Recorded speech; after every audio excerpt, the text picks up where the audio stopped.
Sisteron est une commune française, située dans le département des Alpes de Haute-Provence, en région Provence-Alpes-Côte d'Azur. Capitale des Sogiontiques, Sogioncie, l'antique Segustero et, à partir de l'époque romaine, et de la construction du pont sur la Durance, un point de passage stratégique. Un pont pouvait d'ailleurs exister, dès l'époque gauloise, à cet endroit où la voie herculéenne rejoint le territoire des Vaucons. Ce pont majeur pour toute la région, lui vaut un rayonnement millénaire. Ce rôle conduit à des fortifications très anciennes et à un évêché local dès le VIe siècle.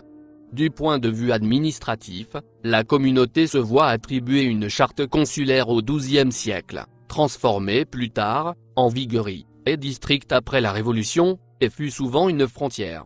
Preuve encore, les frères pontifes d'Hospitalier demandent et obtiennent leur rattachement aux Templiers. Avec la multiplication très récente des franchissements de la Durance, elle perd de son importance, et elle ne retrouve jamais son évêché après la Révolution. C'est actuellement une petite ville industrielle et touristique, usine pétrochimique et industrie gravitant autour des abattoirs.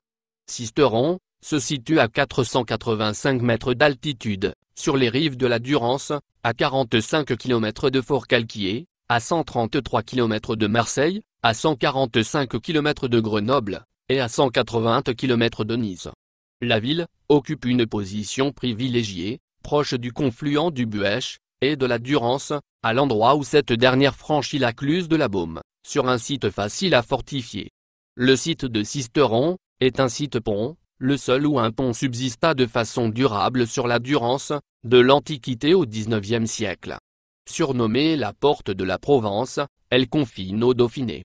Elle possède de nombreux monuments dont sa citadelle, face aux rochers de la Baume dont les strates sont presque verticales, une cathédrale du XIe siècle, Notre-Dame des Pommiers, 5 tours, plusieurs chapelles et les vestiges d'anciens couvents. C'est une ville qui accueille de nombreux touristes attirés par son climat méditerranéen, avec une moyenne annuelle de 300 jours de soleil, son patrimoine riche et varié, son plan d'eau, ou son aérodrome. Les communes voisines de Sisteron sont Le Poète, commune située dans le département voisin des Hautes-Alpes, Valerne, Entrepierre, Pépin, Valbel, Bevon, Ribier, commune située dans le département voisin des Hautes-Alpes, et Mison. Géologie. Le rocher de la Baume. Lors des deux dernières grandes glaciations, la glaciation de Ris, et la glaciation de Wurm, le glacier de la Durance s'avance jusqu'à Sisteron. Le glacier rissien franchit la Cluse et ses eaux de fonte donnent naissance à la Durance entre le mont Gerville et la montagne de Briasque. La vallée du Buëch était également en glace jusqu'à Montron. Le glacier de Wurm est moins important, et s'arrête approximativement, au niveau du plan de la Baume, sans remonter dans la vallée du Buëch. Toponymie. Dans l'Antiquité, le nom de la ville est attesté et sous la forme Segusteron au IVe siècle ou Segusteronum, puis Civitas Sogesteriorum, ensuite Sogisterico en 739, on trouve encore la forme In Comitatu Sistericense au début du 8e siècle. En provençal, occitan, on écrit Sisteroun. Charles Rostin considère que le toponyme est construit sur la racine seg, désignant une colline. Dans l'ouvrage, où il collabore avec Albert Daosa, il écrit cependant du gaulois et pré-gaulois seg auteur, et d'un triple suffixe ston. Pour Ernest Nègre, il est peut-être basé sur le gaulois sego fort, suivi de ste, élément permettant à former des comparatifs, ce qui lui donne le sens de plus fort. Xavier Delamarre compare avec les nombreux toponymes en ségo-sigonce, suin, et setera, ayant pour base le substantif gaulois sego victoire, force, vieil irlandais seg force, vigueur. Sisteron remonterait plus exactement à un type Segusteron. Le nom de la ville est en accord avec la topographie et l'histoire, puisqu'à Sisteron siège une citadelle. La commune a longtemps été surnommée Ruocha en Chabanaya, pour roche embrumée. Histoire. Antiquité.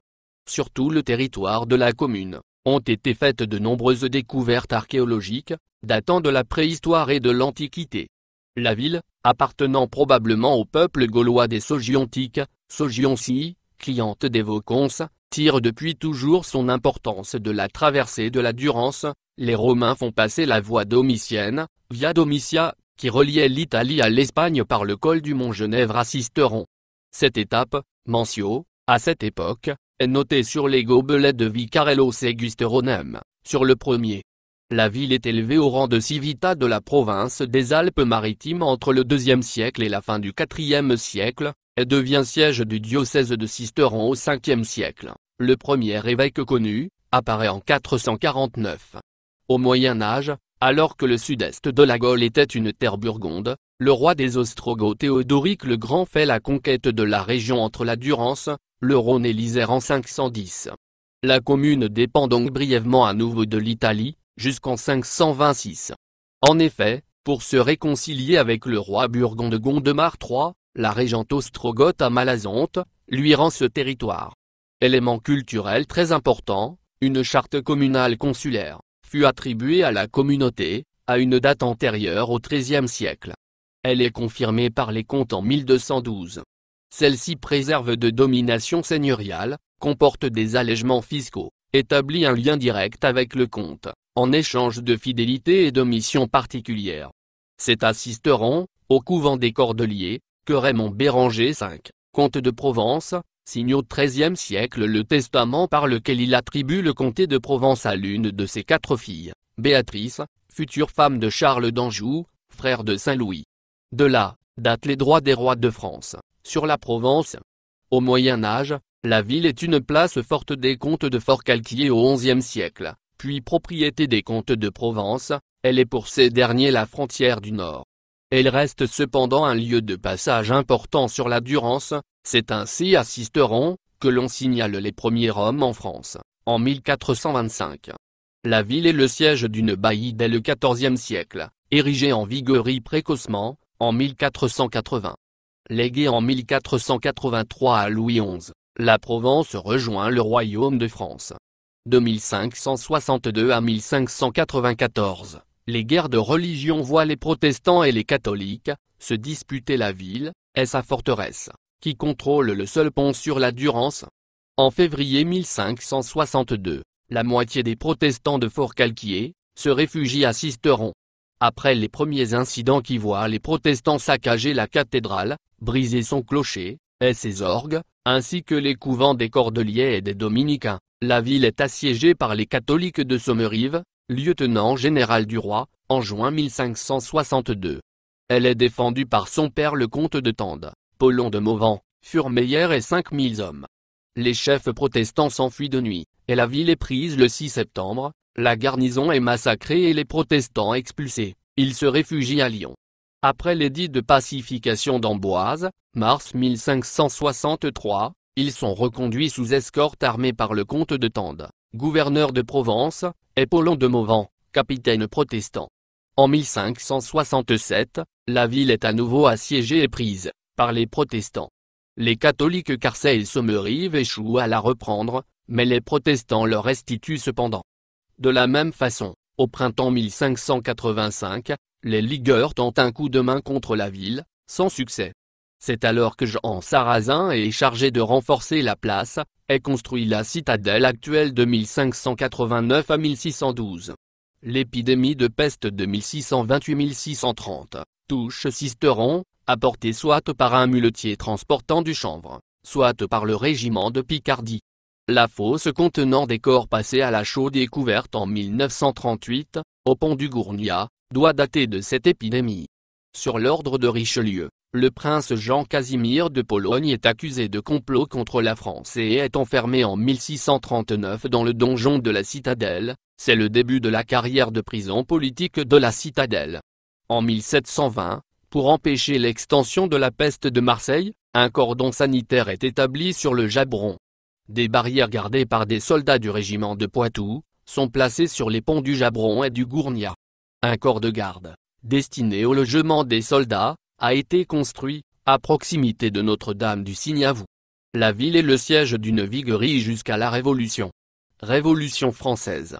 Alors que des émeutes avaient éclaté, en mars 1789 à Sisteron, la nouvelle de la prise de la Bastille est accueillie favorablement. Cet événement annonçant la fin de l'arbitraire royalais, peut-être, des changements plus profonds dans l'organisation de la France.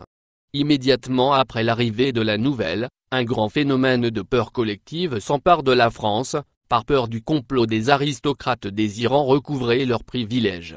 Des rumeurs de troupes en armes dévastant tout sur son passage se propagent à grande vitesse, provoquant des prises d'armes, l'organisation de milices et des violences antinobiliaires. Cette grande peur, venant de Tallard et appartenant au courant de la peur du Mâconnais, atteint Sisteron et sa région le 30 juillet 1789, avant de se propager vers Digne.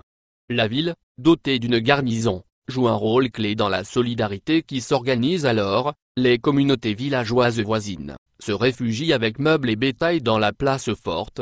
L'arsenal est mis à contribution pour armer les hommes et former une milice bourgeoise, bientôt renommée Garde nationale.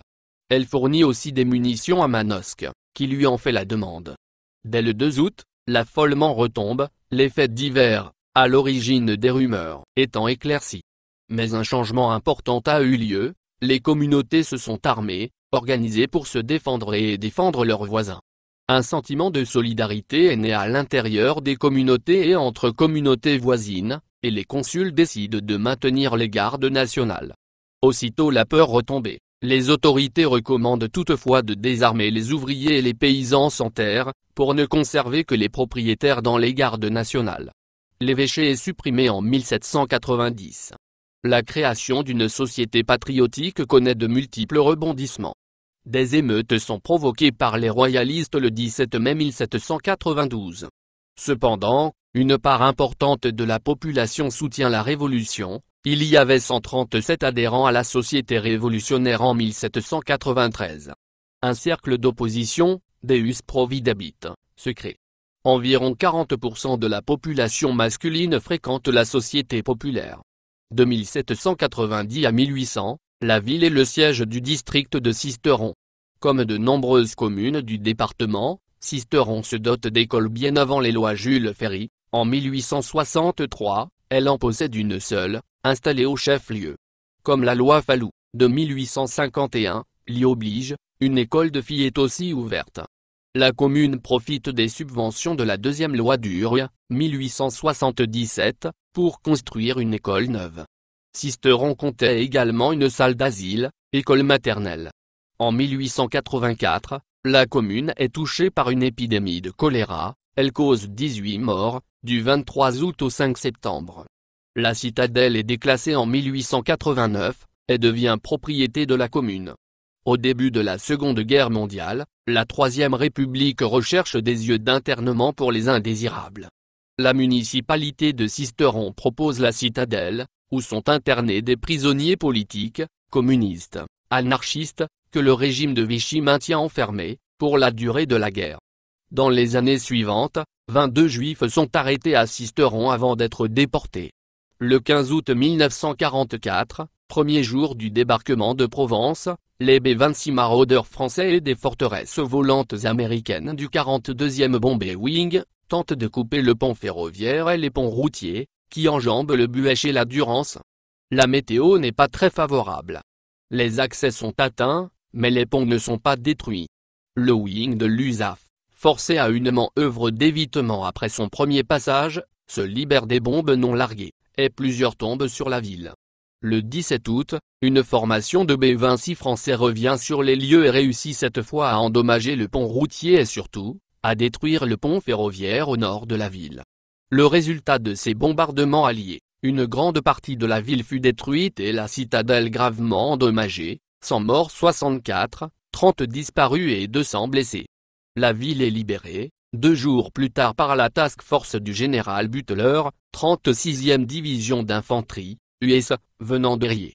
Le lendemain, la colonne américaine se dirige sur Gap et Aspres-sur-Buech, libérée le 20.